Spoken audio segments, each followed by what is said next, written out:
And so it all comes down to this, the ultimate fate of Wally West. Has he gone too far? Will his friends ever be able to forgive him? Well, let's hop into the pages of Heroes in Crisis issue number 9 and find out for ourselves, shall we? Alrighty then, so as this comic opens up, we are treated once again to more session tape panels. You would think we were long past this point in the story, but here it is. In fact, there's more session tape panels in this issue than in just about any other issue. I find that interesting to note when you stop and consider that this series was actually extended by one whole issue. I feel like they said, no, we can't end this so early, we have so much gold material here. And when I say material, I actually mean that too, as most of these panels break down to what I feel is essentially Tom King's superhero-themed stand-up. Hey, what's the deal with Firestorm? His head's always on fire, no respect, I tell ya. Hey, what about that Green Lantern guy, Hal Jordan? He doesn't even know what will is, whackity schmackity doo. My favorite of these panels, though, is actually when Tom King stops to get a little self-referential, wherein Red Tornado says, hey, I've been thinking about building a robot family. It's funny, because it's like Vision, that other book he did. Of course, it gets a lot less funny when you stop and remember, oh yeah, that joke actually doesn't track because Red Tornado literally already has a robot family. Now wait, you're probably saying, isn't this story supposed to be about Wally West? Well, as we find our hero, in big finger quotes here, past Wally is moments away from killing 5-day in the future Wally so he can use his body to stage an elaborate cover-up of all of his crimes at Sanctuary. Future Wally is a-okay with this because he feels he needs to be punished and because most Tom King stories eventually end up being about suicide one way or the other. Tell me I'm wrong. This scene is interrupted, however, when Booster Gold's time ship carrying our whole Scooby gang of superhero crime stoppers literally crashes down. When they get out of the ship too, they painstakingly and awkwardly go out of their way to explain the story up till now and what's going on for all the people out there reading who might not understand, and I really can't blame them. Also, hey wait, hanging plot thread time, wasn't Poison Ivy brought back from the dead by Wally in a previous issue? Shouldn't she be standing there? Well, she is, and uncharacteristically for this series,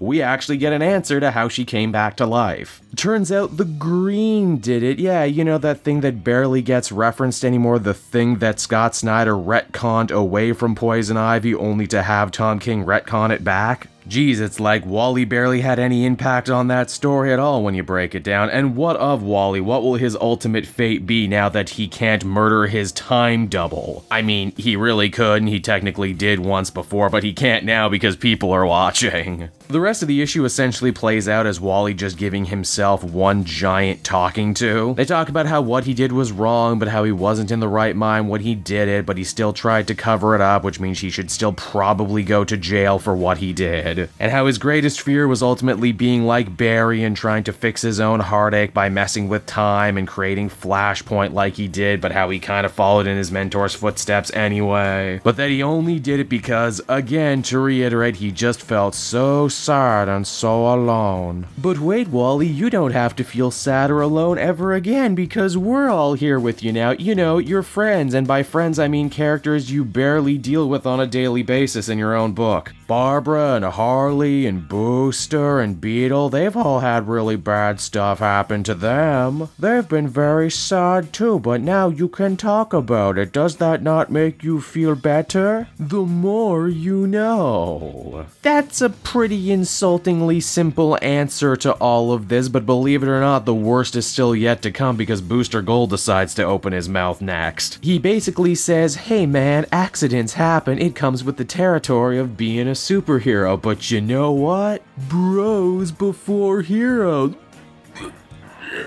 Sorry, I just had to retch there for a second. No one says he's being an idiot, by the way. Need I remind you, people are dead, Booster. It's also Booster's job to clean up the timeline in this situation. Unlike using Speed Force time travel, Booster's time travel basically just allows them to do whatever they want, and they figure if they fix the time loop, by going to the 25th century, cloning another Wally body, then coming back in time to plant it, then everything should be fine, hunky-dory, and they don't have to worry about any Langoliers.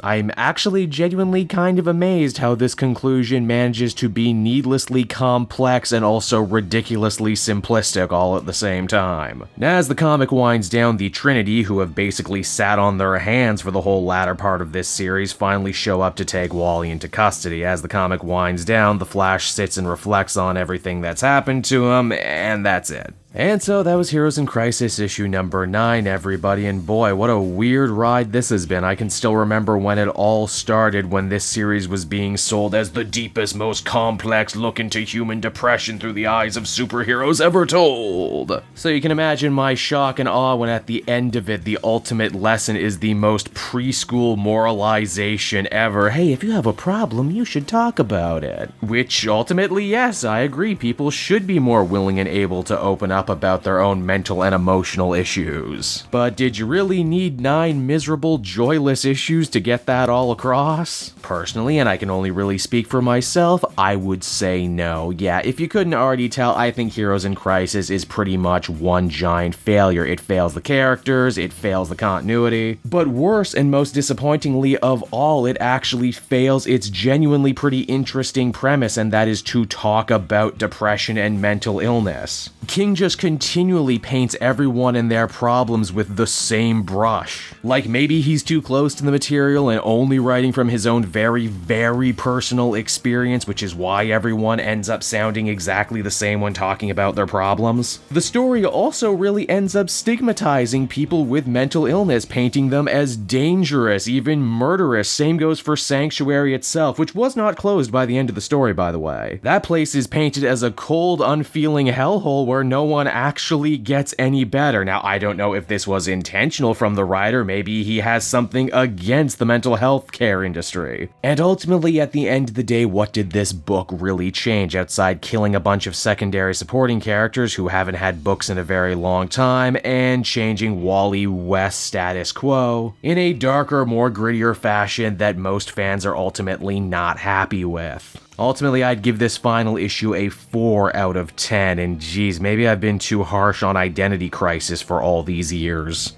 I'm Cape Joel, and I want to thank you so much for watching to the end of the video. I hope you enjoyed it, and if you did, why not check out some of these other videos I have available from the channel. Then you can follow me on Twitter and Facebook at Cape Joel, so you're always up to speed on what I'm doing next. And hey, you know what? If you're in the market for a good comic book trade, might I recommend using my link down in the description? That's right, through Book Depository, not only will you get an amazing deal and not have to pay for shipping and handling, but anything you buy via my Book Depository link actually goes to support me and the channel. So you win, I win, everybody wins, right? And until next time, everyone, this has been Cape Joel. Thank you for watching, and I will be continuing to make comic content that smacks of greatness. Bye-bye.